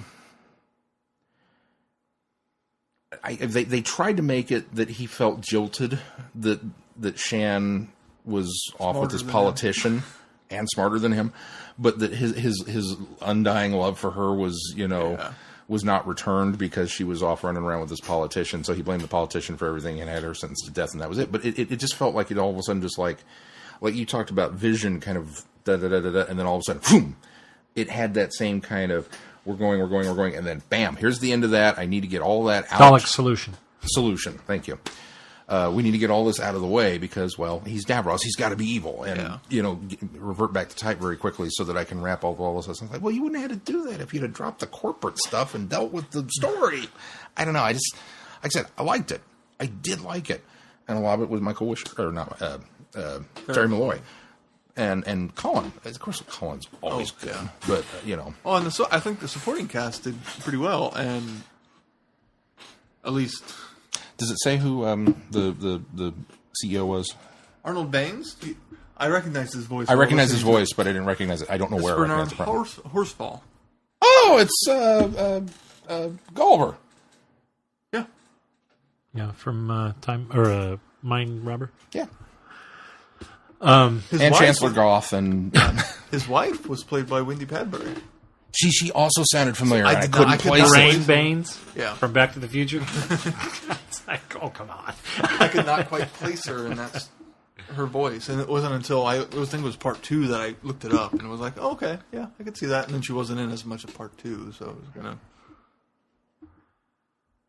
I think I'm going to try to stay away from this, but I think what I liked about Davros is all of the things that were sort of alluded to in Davros really, I don't want to say are spun a different way, but this story spins them in a different way than maybe the real what happened.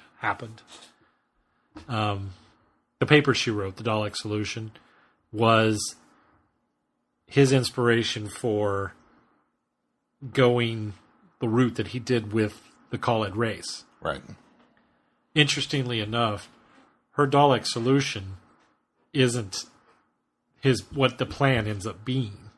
It's a glimmer of what could be done, which I think was, I just throw that in there. And that's kind of how I interpret it. I don't think Davros is far too genius to pull a very simple. I can't turn in my homework with your homework with my handwriting, right. Whatever. He's not just going to change the name and say, no, I did this. But it was the launching point. Yeah, Davros reveals that it was the gleam that made him think. Yeah. I agree with that. That's how that should happen. Davros also fixes a lot of the... remember, I had the problem with the dolls and the thalls is what they evolved from. Oh, yeah. Davros fixes that as well. So does it? Yeah, very cool. well. So maybe we should go back and watch the Daleks and then review Davros. And then watch Genesis, because Davros actually, all of it's constructed around the Daleks. They say that he's on trial. Well, he's not technically on trial. It's a trial period for the Daleks because it's presumed that this is happening just before they take him back for the first revelation of the Daleks. No, the first R was resurrection of the Daleks. Resurrection. And it's him telling them why he should be reinstated with the Daleks. And so we go back and we get the history all the way up to Genesis. It's really well done. Anyway, cool. I'm done. I'm not going to talk about that anymore. My only sour points with this story, I see your points, but they didn't bother me as much. My sour points are really kind of pedantic or nitpicky. The Doctor taking the bomb, running off with it, throwing it down the thing, and exploding and being far enough away from it that it doesn't affect him. He jumped down the elevator shaft at one point, didn't he? Did he jump down with the bomb? I don't know. Two different events. He jumped down an elevator shaft. That's right. And landed on top of the elevator. And my first thought was, how did you survive that? And then, when the bomb goes off later after he's run off with it to spare everybody else, my second thought was, how did you survive that without regenerating? That was my only two little nitpicky points. Well, they said that the whole... Because as he and the guy are walking, and he makes the comment, that chasm we just passed is 15 miles deep. Yeah. And so that's the hole that he chucks it in. Right. But could you have really chucked it far enough could down that hole? Have done its work in that time? Soon? Yeah. And did it bounce off the wall? Again, that's a little pedantic, but it just that kind of stuck in my craw that I wanted at least a line drop as to why that was feasible, and I didn't get it, so I felt a little left out there. But if that was my biggest complaint about this story, then this was a pretty good story. Well, as we learned from that one Tom Baker one, when we were underground and gravity is stronger, the closer you are to the core. So it pulled the bomb. Don't use something else I don't like. Something I don't like. And you're Really explaining that fast. wrong, wasn't it? When they got closer to the core, there was less gravity? Yeah, I there's don't less remember. gravity when you got closer. There's actually more gravity when you get closer to a core. Because, In actual science. basic 8th grade science tells you that doesn't work that way. The Hulk wears stretchy pants. So the real question for this week is, does Davros really need the Daleks? I think he thinks he needs the Daleks. I don't know if he's better off without them. But he thinks he Yeah, that's what it is. Is Davros Is better Davros off? better off without the Daleks? I don't know if he's better off or not, but he definitely needs them. There's so much of his identity and how he values himself is based around the Daleks and his work there. I mean, he is a man of science, so his work is what he lives on, what he lives by. So I think there's an argument to be made there that he needs them, but he, I think, might be better off if he could get away from the Daleks and try to do something different. I come down on that side as well because I'm the same way. I think there's this internal or mental need. I think he feels that he needs to be with his creation in control and utilizing the weapon that he developed. However, I think when he's without the Daleks, he clearly doesn't need them because if the Doctor hadn't been here at this point to step in, as the Doctor has every time stepped in and thwarted his plans with the Daleks, if the Doctor had not been a key element this time, I think this would have worked. This plan would have worked for him. He would have dominated. He clearly rises to some degree of power by the time Revelation comes around. However, it's revealed that he's utilizing the Daleks at that point in order to gain that ability. So it's a bad example. Is he better off without him? Because he is using him in that sense. But you can see a situation with the story Davros that he doesn't necessarily need the need the Daleks. And he would ultimately, I think, be better off without them. Unfortunately, the Daleks are just so ingrained in his identity that he can't separate them. You just summed up the plot to Birdman. Perfectly. Yeah, I don't think so. You did.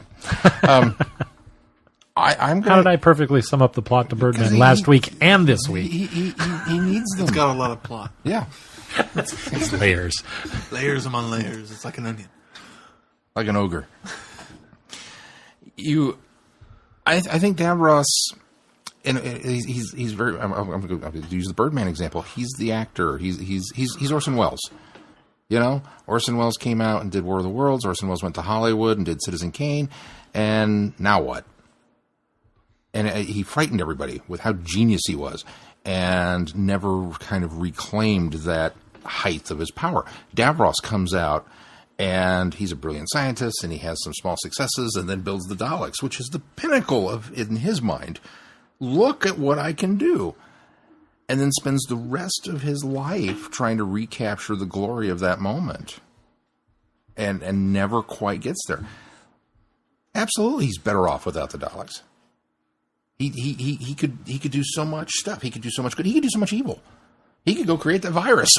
Yeah, which he's done that too.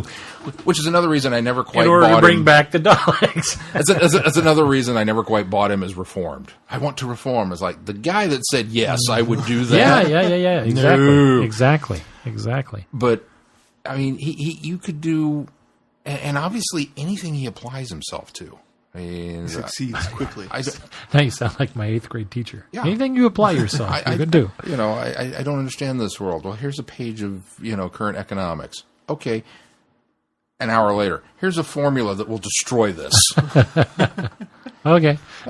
or make you very rich, one or the other. We need a new computer. Obviously, Davros would figure out how to destroy you and make himself rich. Yeah, at the same time. Yeah. Here, we need a new computer to figure out how to travel to the next galaxy.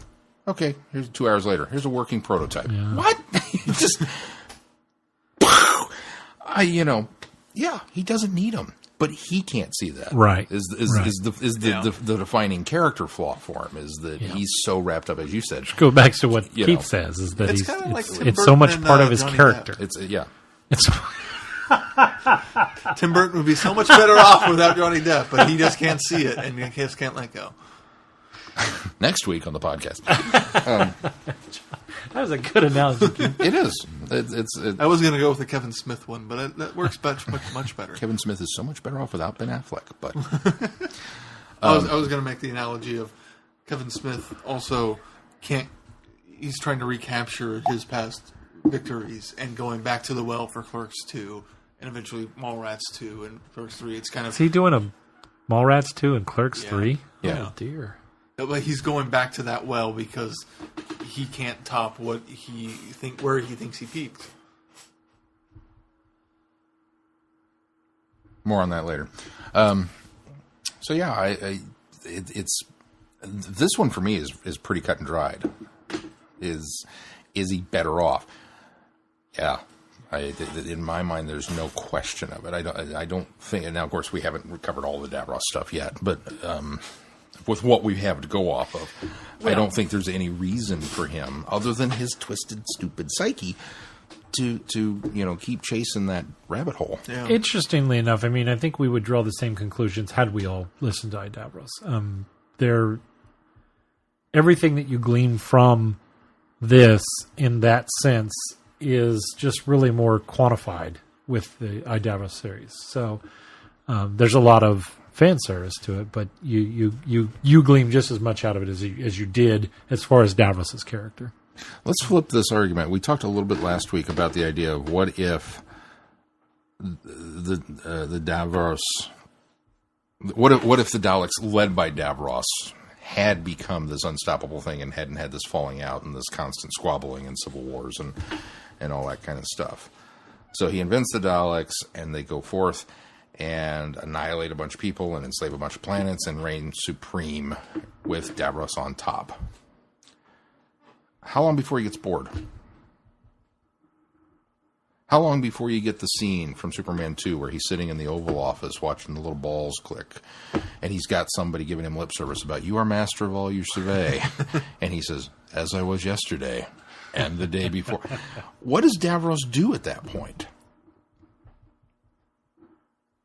What does anyone do at that point? I mean, yeah, that's any villain. Great. Well, what do you do when you get that? It's like, okay, you want to destroy the world. Well, you're on the world, so why? What are you going to do after you do that? I mean, that's the downside of villains is they don't fully think through their evil plans. Okay, you get what you wanted, then what? Yeah. Interestingly enough, though, we've seen Davros go even further to the ultimate of destroying reality. I mean, that's where it goes to in Stolen Earth and Journey's End, is he gets to the point where the world's not enough, the galaxy is not enough, the universe is not enough, reality is the next. So he's continually... Now, that's the question. Had that been successful? Because obviously he had finagled his way back into the Daleks, albeit almost by chance, and then was creating this reality bomb. I mean, ultimately, he's still, every time we turn around and we see Davros, he's a step further. And no matter how many times we've thwarted him, he's got a more ultimate goal each time. And so, who knows what would have happened after the reality bomb? I mean, he makes the point that the Daleks would continue on, but then the Daleks and Davros have both met their end goal at that point. Oh, yeah. So, and it's a joint effort. Again, had the Doctor not stepped in and thwarted the plans, that could be said for both. I mean, the Daleks and Davros, with or without, would have ultimately got to a certain point where they were just the end-all to end-all. And then you're sitting there going, nobody's left. What next? There's no reality left. What next? It's almost We're protected in our little pocket of planets that are going to sustain our reality. Me and our 27 planets, and that's it. That's it. That's all you got. It's almost like they would need a self-destruct once they reach their goal, because what's the point in living anymore if you've succeeded? Because then they would no longer have a purpose, and what are Daleks without a purpose? I mean, really. Once you've destroyed your purpose, you have no reason to live. Yeah. Well, Davros and the Daleks sure are ready to go to that end, though. They probably haven't thought ahead, but they're ready to go to that end. Well, that's pretty much most villains. It's Underworld all over, not Underworld. Yeah, Underworld all over again. When the quest is the quest, and when the quest is over, it's like they all kind of sit around and look at each other going, well, now what do we do? Yeah. Yeah. You don't have to count quest as a quest. We don't have to do it. No ding. It's a machine that goes ding. Or in Glenn's case, it's a machine that goes tick, tick, tick, tick, tick, tick, tick, tick, tick, tick, tick, tick, tick. Any other closing thoughts on the Davros argument? Oh, this one was simpler. Yeah, Not a lot to get into. On this I didn't expect it to be. I thought this one would be as much of a mind bender as are the Daleks better off without him? But I think we came up with some very good. Why does it tick? I don't know. I can't figure out a way to turn it off either.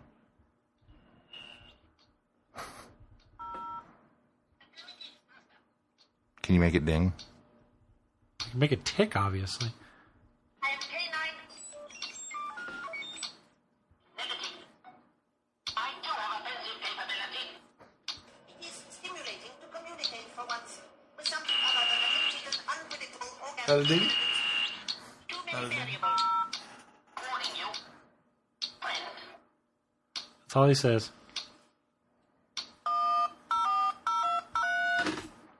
He must run on.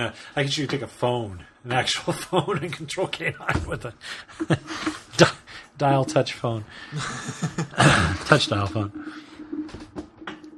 Thus ends another episode of Wasting Time with Glenn. What do we got coming up on the schedule, Sean? Next week on the schedule, Friday Night Who, we are doing The Infinite Quest. I should probably buy that one. And then... Don't you own that? I don't own that. How did we watch that? I don't remember. I think it's bought on it. Daily Motion or something. Must have been. I bought it after. Well, we did a Friday night, or we all watched it at your place. I bought it after. I don't remember. After the fact. Maybe I got it from the library. Maybe you did. I bought it after that. Maybe I bought it when. Maybe I loaned it to Glenn and he thinks it's his. No. I bought it when. I have photographic proof. I bought it when Scream of the Shaka came out because it was there, and I went, oh, more animation.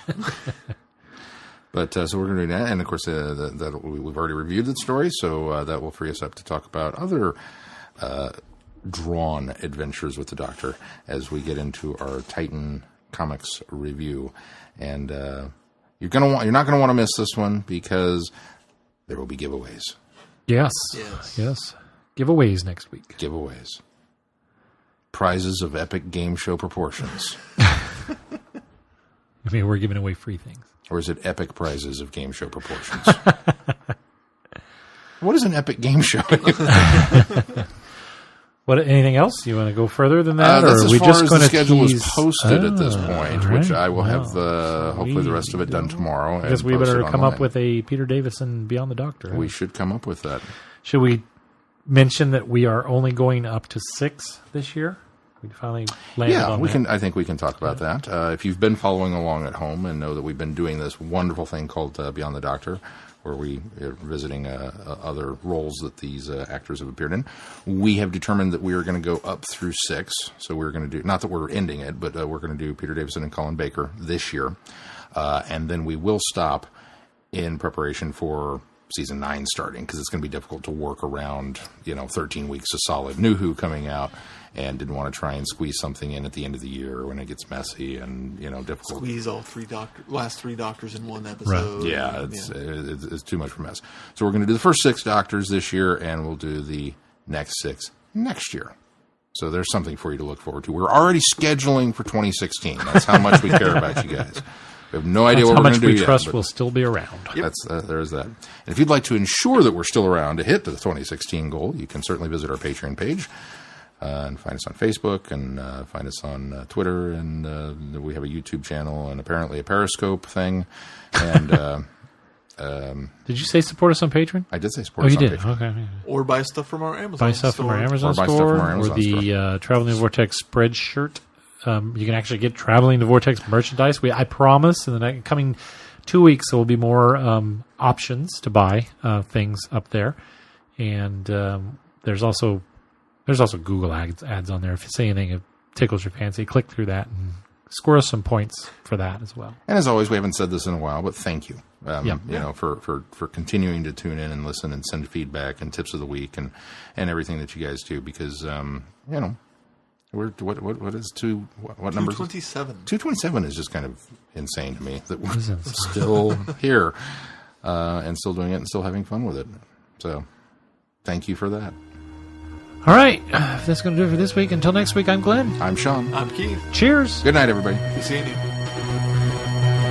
You have been listening to Traveling the Vortex. Doctor Who and all of its associated programs are owned and trademarked by the BBC. No infringement is intended or implied.